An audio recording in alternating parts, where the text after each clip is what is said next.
Good morning, everyone. It is the video for your chapter 6 of chemistry, that is changes around us. Today, in this chapter, we will be reading about physical changes and chemical changes. So, the first topic that we will be covering will be physical change. अब physical change होता क्या है या chemical change होता क्या है, ये हम लोग पहले जानेंगे.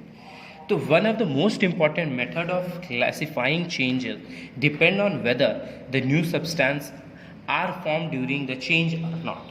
तो सबसे इजी मेथड है, ठीक है, पता करने के लिए कि वो जो पर्टिकुलर सब्सटेंस है उसके अंदर फिजिकल चेंज हुआ या फिर केमिकल चेंज हुआ. ठीक है, कौन सा चेंज हो रहा है, फिज़िकल चेंज या केमिकल चेंज. ये सबसे easy the most important method क्या है कि उसमें कोई न्यू सब्सटेंस फॉर्म हो रहा है या नहीं. अगर न्यू सब्सटेंसेस फॉर्म हो रहा है, ठीक है, तो वो कौन सा चेंज होगा ये हम लोग आगे पढ़ेंगे. और अगर नहीं फॉर्म हो रहा है तो वो कौन सा चेंज हो रहा है. ठीक है, तो first of all kicking a football. ठीक है, फुटबॉल को जब किक करते हैं तो क्या होता है, उसका पोजीशन चेंज करता है, पोजीशन चेंजेस. ठीक है, लेकिन पोजीशन जब चेंज हो गया तो क्या ये फुटबॉल भी चेंज हो जाता है? फुटबॉल चेंज नहीं होता है. ठीक है, इसका ये पोजीशन चेंज हो रहा है बट फुटबॉल रिमेन्स सेम. ठीक है, फुटबॉल रिमेन्स सेम, फुटबॉल तो वही रहता है, वो चेंज नहीं हो रहा है. तो इसमें नो न्यू सब्सटेंसेस फॉर्म. ठीक है, no new substance is form, इसमें कोई नया सब्सटेंस नहीं फॉर्म किया. सो नेक्स्ट अगर फिर आते हैं तो the molecule that make a football remain the same. इससे मतलब नया सब्सटेंस नहीं फॉर्म किया. इससे क्या पता चला कि जो मॉलिक्यूल्स है वो सारा सेम रहा, वो चेंज नहीं किया. जब मॉलिक्यूल चेंज नहीं किया तो नया सब्सटेंस नहीं फॉर्म किया. नेक्स्ट आते हैं tearing of paper. Tearing of paper. अब पेपर फाड़ दिया, उसका शेप साइज चेंज कर गया. ठीक है, चेंज क्या किया, चेंज किया उसका शेप एंड उसका साइज. लेकिन पेपर तो सेम रहा, but paper remains same.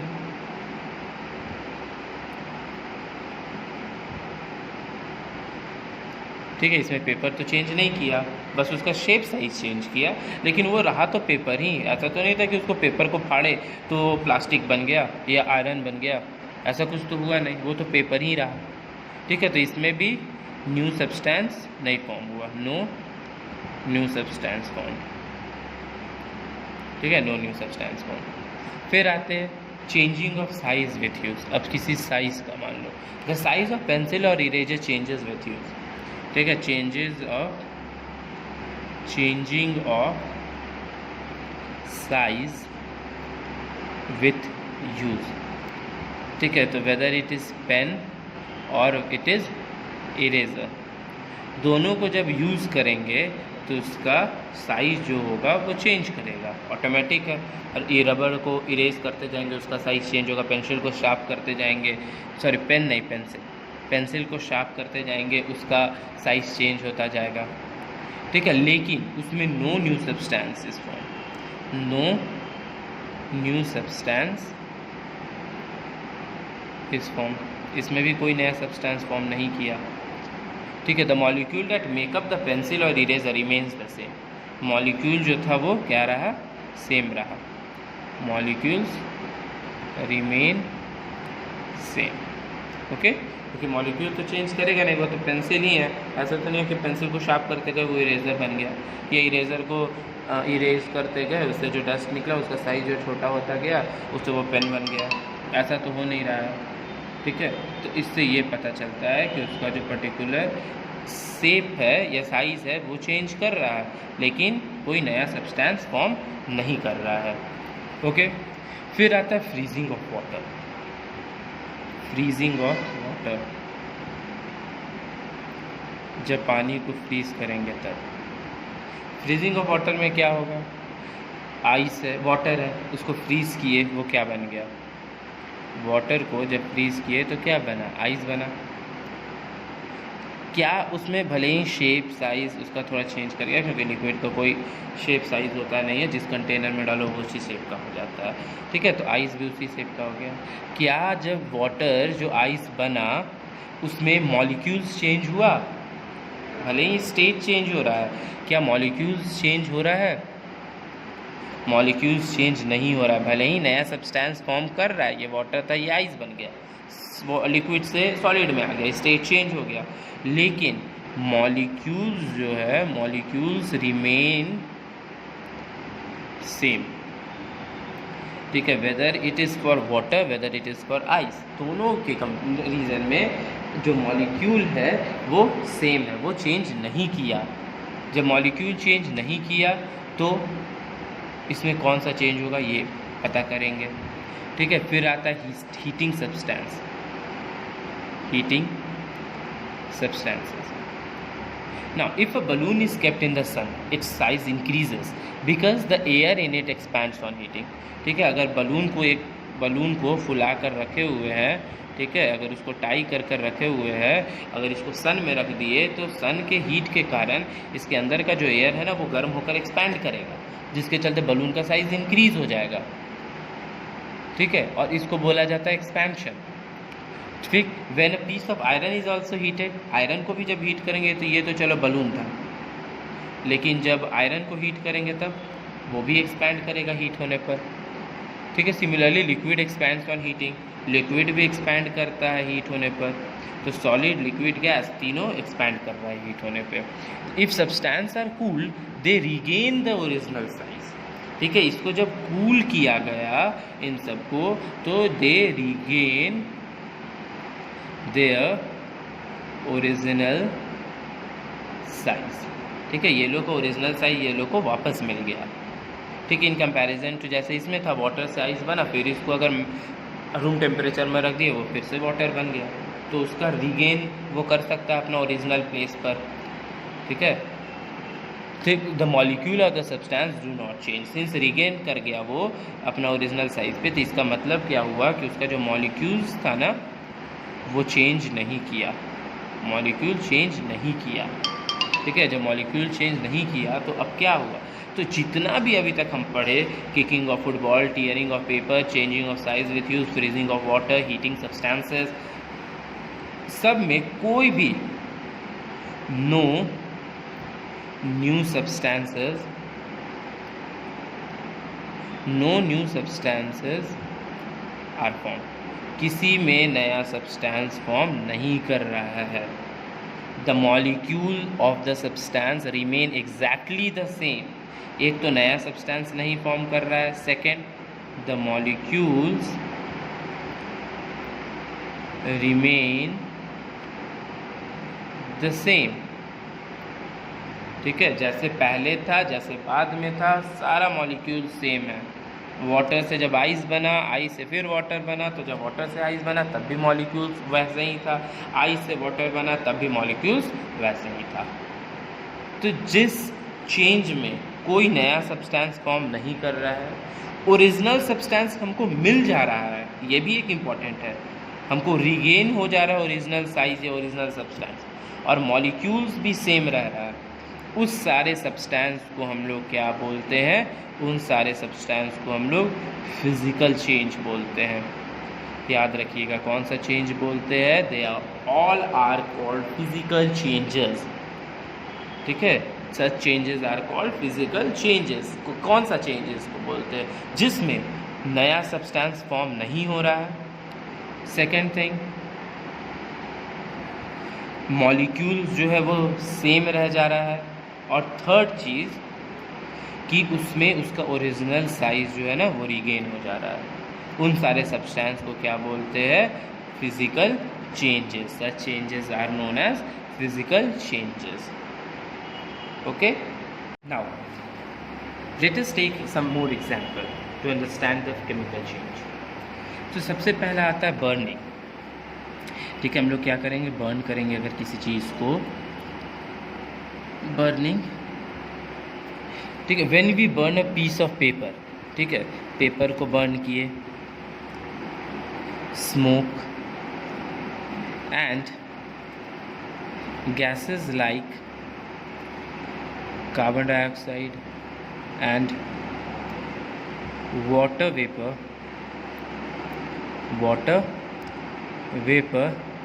are given out।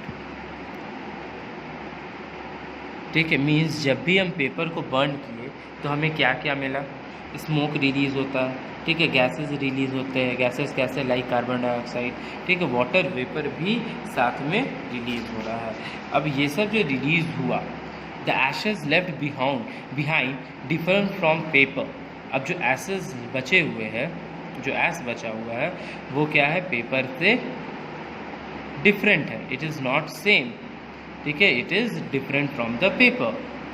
In its appearance, क्या में है, तो अपीयरेंस में भी डिफरेंट है, ठीक है, प्रॉपर्टीज़ में भी डिफरेंट है, तो ये बहुत चीज़ में थोड़ा डिफरेंट है पेपर से। ये जो ऐश जो बचा, तो इसमें क्या हुआ, ये मेरा न्यू सब्सटेंस फॉर्म किया, ठीक है, न्यू सब्सटेंस फॉर्म किया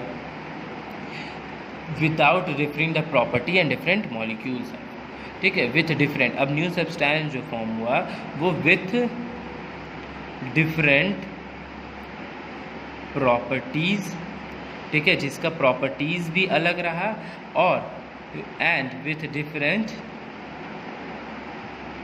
मॉलिक्यूल्स, ठीक है, इसके अंदर मॉलिक्यूल्स भी डिफरेंट हो गया एंड इसका प्रॉपर्टीज़ भी डिफरेंट हो गया, दोनों प्रॉपर्टीज़ भी डिफरेंट एंड मॉलिक्यूल्स भी डिफरेंट, दोनों डिफरेंट इसमें हो जाएगा। अब नया सब्सटेंस जब फॉर्म कर गया तो हम लोग देखेंगे कि ये कौन है। Similarly when we burn a matchstick जब बर्न करते हैं तब क्या होता है, या फिर कैंडल बर्न करते हैं तब क्या होता है, तो हर में एक नया सब्सटेंस फॉर्म कर रहा है, ठीक है, new substances are being form. अब इसमें एक नया सब्सटेंस फॉर्म कर जा रहा है। तो अब सिंपल आप ही सोचिए कि जो पेपर को बर्न कर लिए तो क्या ये रिवर्सिबल चेंज है, क्या जो हम पेपर बर्न किए तो क्या हम पेपर को फिर से, ठीक है, हम जो ऐश बचा इसको क्या हम फिर से पेपर बना सकते हैं? ऑब्वियस आंसर होगा नो। ऐश को पेपर हम कैसे बना सकते हैं? तो ये रिवर्सिबल चेंज नहीं है, ये इरिवर्सिबल चेंज है, ठीक है। ये कैसा चेंज है? इरिवर्सिबल चेंज, ठीक है, इरिवर्सिबल चेंज है। तो अब ये इरिवर्सिबल चेंज हम लोग जानेंगे और किसी एग्जाम्पल से लेकर ना। सपोज लेते हैं growth in plants and animals, ठीक है, प्लांट्स और एनिमल्स का ग्रोथ। क्या अगर मान लीजिए ह्यूमन बीइंग का हाइट जब ग्रो कर जाता है, हाइट जब बढ़ जाता है, इंक्रीज़ करता है, तो क्या उसको हम फिर से छोटा कर सकते हैं? छोटा तो कर नहीं सकते हैं। तो वो भी अब सिंपल है, इसमें जो सेल हो गया वो नया सेल फॉर्म किया, मॉलिक्यूल्स नए हुए, अब उसका हाइट छोटा कर नहीं सकते, वो एक इरिवर्सिबल चेंज है। रिवर्सिबल तो वो रहा नहीं, क्योंकि हाइट छोटा कर नहीं सकता, हमको ओरिजिनल ये गेन हो नहीं सकता है। तो ये सब सारा जो है ये एक दूसरे चेंज में आता है, ये सब फिजिकल चेंज में नहीं आएगा, ठीक है। या फिर समझिए व्हेन वी ईट फूड, ठीक है, व्हेन वी ईट फूड, तो ये जो फूड है ये कहाँ से आया, ठीक है। या फिर जब हम लोग खाना खाए तो वो फूड कहाँ गया? ये सारा फूड जो हम लोग खाए वो हमारे बॉडी में जाकर एब्जॉर्ब हो गया, ठीक है।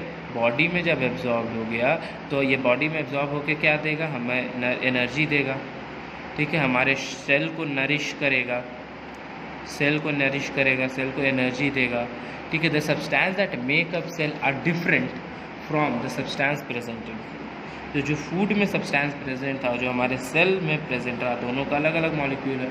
अब वो फूड को हम लोग खाए, उसको वापस फिर से तो फूड बना नहीं सकते हैं, इरिवर्सिबल चेंज हो रहा है, नया सब्सटेंस फॉर्म हो रहा है, ठीक है। या कुकिंग में जाते हैं, किसी चीज़ को कुक किए, एग को जब बॉईल करना स्टार्ट किए तो शुरू में क्या था? एग का जो यॉक था या वाइट पोर्शन था वो क्या था?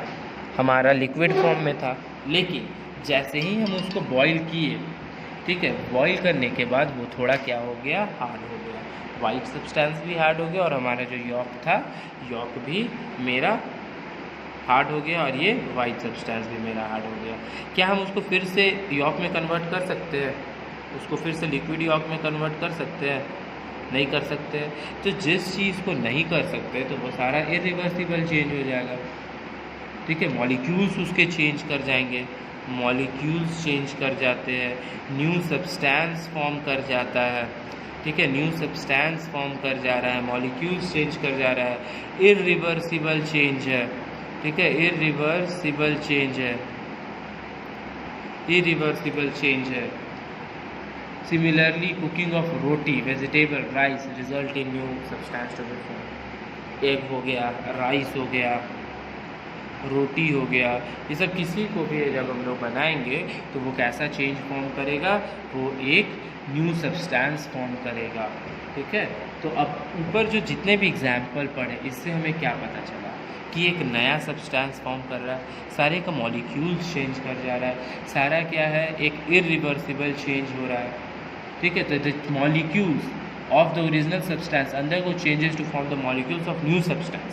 जो मॉलिक्यूल है किसका? ओरिजिनल सब्सटेंस का। जब ये जाता है कुछ प्रोसेस में केमिकली, जब ये रिएक्ट होकर एक नया सब्सटेंस फॉर्म कर जाता है, उस सब्सटेंस को हम लोग क्या बोलते हैं? केमिकल चेंज बोलते हैं। उस चेंज को क्या बोलेंगे? Chemical changes. याद रखिएगा, the substance, a change in which the molecules of original substance undergo change to form a molecules of new substance. ठीक है, that change is known as, या are called chemical changes। अब जब ये chemical reaction हो रहा है, इस केमिकल चेंज को एक और चीज़ बोला जाता है, केमिकल रिएक्शन भी, केमिकल रिएक्शन। ठीक है, the chemical change occur when there is a chemical reaction. Chemical change तभी होगा जब ये केमिकल रिएक्शन होगा। अगर एक एग है, ठीक है, उसको जब बॉईल करना स्टार्ट किए, ये यॉक हो गया और ये वाइट पार्ट हो गया, ये तब तक अंदर चेंज नहीं जाएगा, ये रिएक्ट नहीं करेगा तब तक इसमें केमिकल रिएक्शन नहीं होगा। तो अब केमिकल रिएक्शन में दो चीज़ आता है, द ओरिजिनल सब्सटेंस प्रेजेंट। जो ओरिजिनल सब्सटेंस होता है उसको हम लोग बोलते हैं रिएक्टेंट। रिएक्टेंट किसको बोलते हैं? ओरिजिनल सब्सटेंस को। ठीक है, ये फाइनली फिर किस में हो जाता है? तो ये केमिकली रिएक्ट करता है और वो एक प्रोडक्ट बन जाता है। अब ये प्रोडक्ट को कौन क्या बोलेंगे? ये प्रोडक्ट को बोलेंगे न्यू सब्सटेंस। जो न्यू सब्सटेंस फॉर्म किया, ठीक है, आफ्टर द केमिकल रिएक्शन, उसको हम लोग क्या बोलते हैं? That is product. ये दो चीज़ याद रखिएगा, ओरिजिनल सब्सटेंस को रिएक्टेंट बोलते हैं, जो न्यू सब्सटेंस फॉर्म करता है उसको प्रोडक्ट बोलते हैं। तो since new substance with different molecules are form during chemical reaction, तो इट इज़ नॉट ईजी। ठीक है, नया सब्सटेंस बन गया, नया सब्सटेंस बन गया, इसको वापस फिर से ओरिजिनल सब्सटेंस में नहीं ला सकते हैं, तो ये केमिकल चेंज को हम लोग क्या बोलते हैं? Irreversible change. ठीक है, इसी को क्या बोला जाता है? इरिवर्सिबल चेंज या फिर परमानेंट चेंज। इरिवर्सिबल चेंज या फिर परमानेंट चेंज केमिकल चेंज को बोला जाता है। Okay, that's all for today. Rest of the topic we will be continuing in the next video. Thank you.